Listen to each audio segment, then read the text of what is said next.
दासिमहालागै नैबे गोदान भिडिअखौ भुल नायाखै अब्ला नैबे भिडिअनि गेजेरजों नायनो हागोन।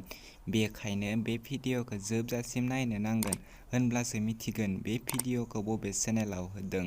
चेनेलाव गोदानब्ला चेनेलखौ साबस्क्राइब खालामनानै गालां आरो भिडिअखौ मोजां मोनो भिडिअखौबो लाइक, शेयार, कमेन्ट खालामनानै होदो।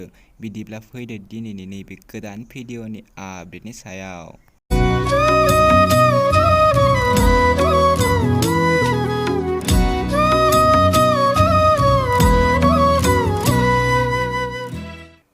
दिनैनि नैबे गोदान भिडिअनि आपडेटनि टाइटेलानो जादों बुंस' हायै।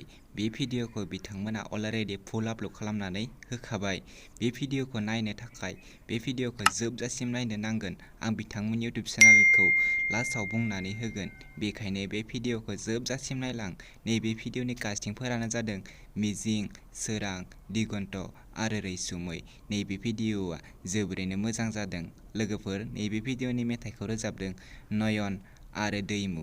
नायनो थाखाय बिथांमोननि इउटुब चेनेलाव थांनो नांगोन। नैबे भिडिअनि स्क्रिप्ट आरो डिरेक्सनानो जादों दशरथ बर'। बिथांमोननि इउटुब चेनेलनि मुङानो जादों रेगा प्रडाक्शन। नोंथांमोना बिथांमोननि नैबे रेगा प्रडाक्शन इउटुब चेनेलाव थांनानै बिथांमोननि नैबे गोदान भिडिअखौ नायहैदो।